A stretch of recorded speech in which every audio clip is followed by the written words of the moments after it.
बिस्मिल्लाहिर्रहमानिर्रहीम।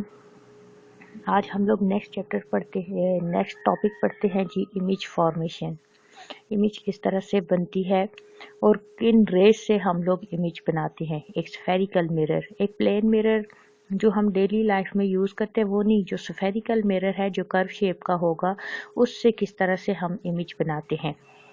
जो उस दिन हम लोगों ने टॉपिक पढ़ा था फोकल लेंथ की सारी एक्सप्लेनेशन फोकस की, तो वो पेज पे 56-57 पे जो डायग्राम बनी हुई है मैंने आप लोगों को बनानी बताई थी, उसकी प्रैक्टिस करके आपने मुझे चेक करवानी थी, वो आप लोगों ने मुझे चेक नहीं करवाई है।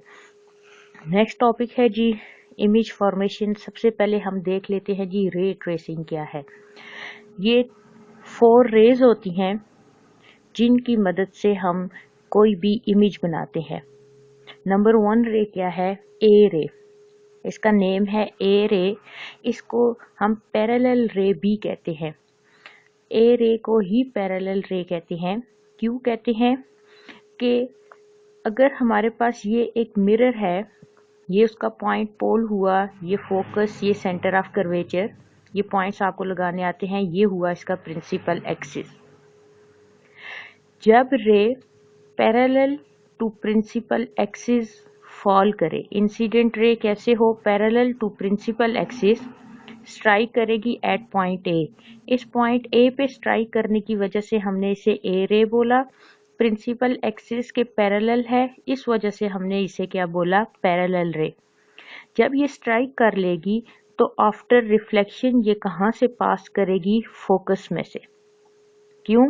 अगर हम यहाँ पे रूल्स लगाएं लॉ ऑफ रिफ्लेक्शन, तो लॉ ऑफ रिफ्लेक्शन के अकॉर्डिंग इसका जो पाथ बनता है वो फोकस ही बनता है। अगर हम इस पॉइंट पे नॉर्मल ड्रॉ करें, ये नॉर्मल, तो इंसिडेंट और नॉर्मल के दरमियान, इंसिडेंट रे नॉर्मल के दरमियान एंगल ऑफ इंसिडेंस, नॉर्मल और रिफ्लेक्टेड के दरमियान एंगल ऑफ रिफ्लेक्शन, ये दोनों इक्वल होंगे। जब हम इन दोनों को इक्वल करेंगे तो ये कहाँ से पास करेगी? फोकस में से। ये क्या था जी? Concave mirror. हम कन्वेक्स मिरर में भी देख लेते हैं क्या होता है। जब प्रिंसिपल एक्सिस के एक रे आई पैरेलल, तो ये उसे क्या कर देगा? रिफ्लेक्ट कर देगा। लेकिन जब हम इसे बैकवर्ड एक्सटेंड करेंगे तो हमें ऐसे लगेगा ये कहाँ से पास कर रही है? फोकस में से। तो पैरेलल रे ए रे क्या हुई? जब कोई भी ray parallel to principal axis आई तो आफ्टर रिफ्लेक्शन कहाँ से पास करेगी? फोकस में से। नेक्स्ट है जी एफ रे। एफ रे को हम फोकल रे भी कहते हैं। एफ रे का दूसरा नेम क्या है? फोकल रे। ये कौन सी रे है? ये वो रे है जो इंसिडेंट रे फोकस में से पास करे, मतलब वो मिरर पे आके इस तरह से फॉल करे कि वो कहाँ से पास करके आ रही है? फोकस में से। तो आफ्टर रिफ्लेक्शन वो क्या हो जाएगी? Parallel to principal axis. ऊपर वाले का उलट हो गया। एक रे आई, फोकस में से पास की, इसको हमने फोकल रे बोला या एफ रे।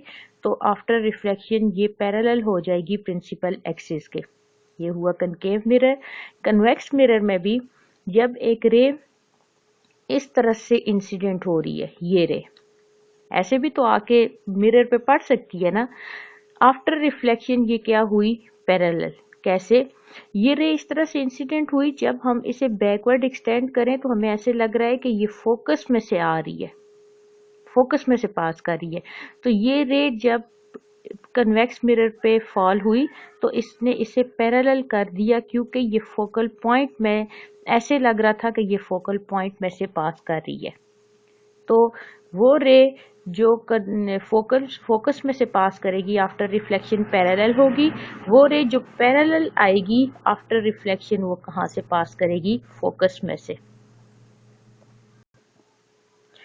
यहाँ पे मैंने नॉर्मल लगा के, यहाँ पे भी नॉर्मल लगा के आपको बताया कि बाय लॉ ये यहाँ से पास करेंगी। उसी तरह से अगर हम नॉर्मल यहाँ पे भी लगाएं, यहाँ पे भी, तो लॉ ऑफ रिफ्लेक्शन के अकॉर्डिंग ये फोकस में से आए तो पैरेलल जाएगी।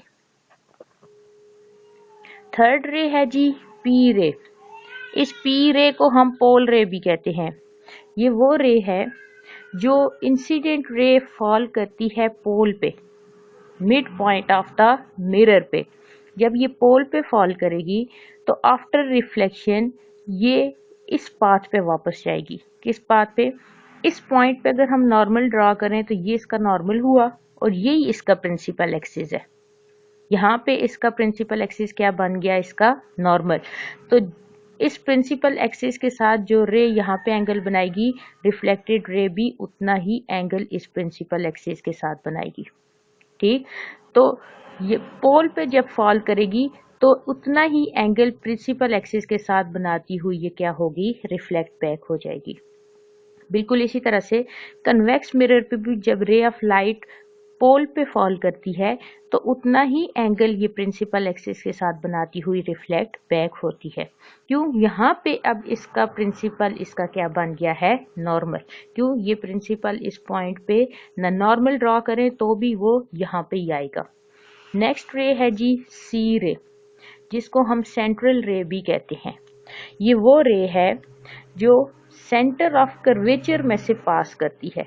अब एक रे आई यहाँ से सेंटर ऑफ कर्वेचर में से, यहाँ इसने फॉल किया, आफ्टर रिफ्लेक्शन वो इसी रास्ते वापस चली जाएगी।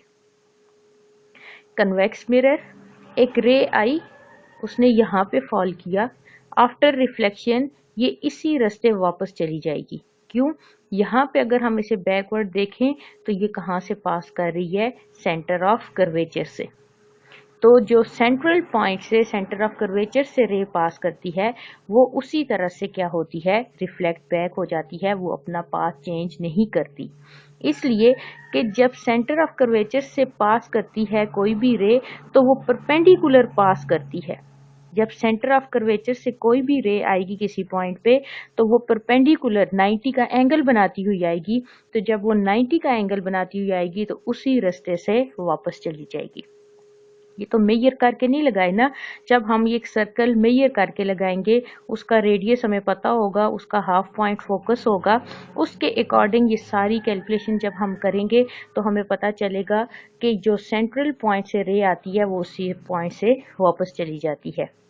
नेक्स्ट टॉपिक है जी इमेज फॉर्मेशन। अब इन रेस को यूज करते हुए हम इमेज किस तरह से बनाते हैं। इमेज फॉर्मेशन में नंबर 1 पॉइंट है, construct a figure showing the mirror and its principal axis. आपने फिगर बनानी है जिसमें आप मिरर शो करेंगे। कैसे शो करेंगे, कनकेव मिरर बाहर से ये कोट करके, कन्वेक्स मिरर अंदर से कोट करके। मिरर शो कर दिया, उसका प्रिंसिपल एक्सिस लगाना है। The figure should also show the focal point and centre of curvature. के इस फिगर में आपको क्या क्या लगाना है, प्रिंसिपल एक्सिस, उसका पोल, फोकस, सेंट्रल पॉइंट। मैंने हर जगह पे ये लगाया है इसलिए कि आप लोगों को याद रहे कि जब भी आप लोग मिरर बनाएंगे उस मिरर का principal axis, centre of curvature, focal point and pole must आपने लगाना है और उसको आपने मस्ट शो करना है कि ये कनकेव मिरर है या ये कन्वेक्स मिरर है। पहला पॉइंट हो गया। दूसरा पॉइंट है जी draw the object at the appropriate point.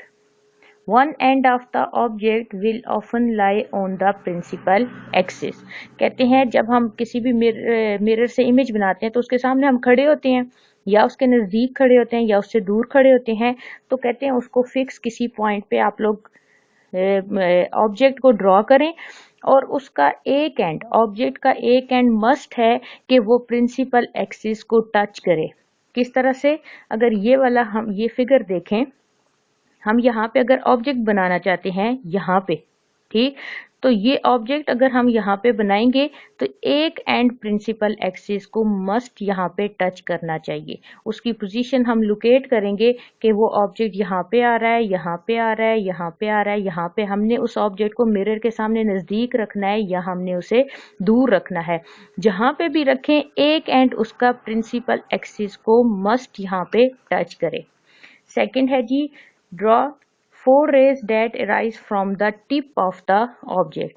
अब हमने जो 4 रेज पढ़ी, हम ये चारों रेज लगाएंगे, कहाँ से ये आ रही होंगी, टिप ऑफ द ऑब्जेक्ट से। फोर्थ पॉइंट है the point where 4 rays intersect is the image point. जहाँ पे चारों रेज एक दूसरे को कट करेंगी आफ्टर रिफ्लेक्शन तो वो पॉइंट ऑफ इमेज होगा, वहां पे क्या बनेगी, इमेज बनेगी।